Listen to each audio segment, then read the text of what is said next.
দেশের বাণিজ্যিক রাজধানী চট্টগ্রাম, যেখানে নগরীর খাতুনগঞ্জ থেকেই লেনদেন হয় দিনে হাজার কোটি টাকার।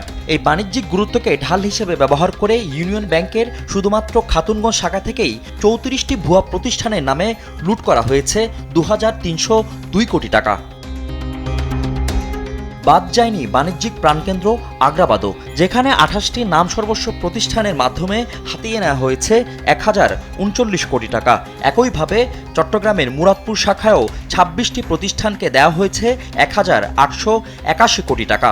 জুবলি রোড ও মাদারবাড়ির ডিটি রোডের মতো গুরুত্বপূর্ণ বাণিজ্যিক এলাকাগুলোতেও চলেছে একই কায়দায় লুটপাট। চট্টগ্রামের ২৫টি শাখা থেকে সব মিলিয়ে লুণ্ঠনকারী এ চক্র হাতিয়ে নিয়ে গেছে ১৪,১৫৫ কোটি টাকা। রাজধানীর চিত্রটাও কম ভয়াবহ নয়।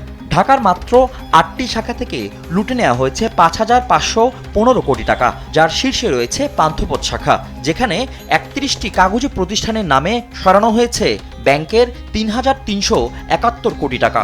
গুলশান ও মতিঝিলের মতো অভিজাত এলাকার শাখাগুলোকেও ব্যবহার করা হয়েছে অর্থ পাচারের ট্রানজিট হিসেবে। নীল মজাদার গোলমার্ক বক্স, কুরমুরে বাইটে ফুরফুরে লাইফ। টিআইবি বলছে এ বিশাল অর্থ কেলেঙ্কারি কোনো বিচ্ছিন্ন ঘটনা নয়। এতে জড়িত ছিল ৪টি পক্ষ: অসাধু ব্যাংক কর্মকর্তা, ভুয়া ঋণ গ্রহীতা, নিয়ন্ত্রণ সংস্থা এবং বিগত সরকারের প্রভাবশালী রাজনৈতিক গোষ্ঠী। এরা হচ্ছে অপারেটিং অফিসার, এরা হয়তো বা কাগজপত্র প্রসেস করেছে, কিন্তু এটার অনুমোদন এটার পুরো প্রক্রিয়াটা থেকে শুরু করে প্রথম থেকে শুরু করে সর্বোচ্চ পর্যন্ত অনুমোদন পর্যন্ত যারা জড়িত, অর্থাৎ ব্যাংকের শীর্ষ পর্যায়ের কর্মকর্তা থেকে শুরু করে ব্যাংকের পরিচালনা পর্ষদ যারা আছে, তাদের সকলেরই দায় আছে। দুদকের সাবেক মহাপরিচালক মইদুল ইসলাম বলেন, তদন্তের দীর্ঘসূত্রতার কারণে অপরাধীরা যাতে আড়ালে যাওয়ার সুযোগ না পায় সেই বিষয়ে দৃষ্টির পাশাপাশি দুদকের জালিয়াতি ও মানি লন্ডারিং আইনে জড়িতদের কঠোর শাস্তি নিশ্চিত করলে এ সকল অপরাধ দমন করা সম্ভব। একটা হলো প্রতিষ্ঠানগুলোর নামে ঋণ নিয়েছে, কিন্তু সেই ঋণ অনেক সময় দেখা যায় যে ঋণের টাকাটা গেছে আরেকটা প্রতিষ্ঠানে।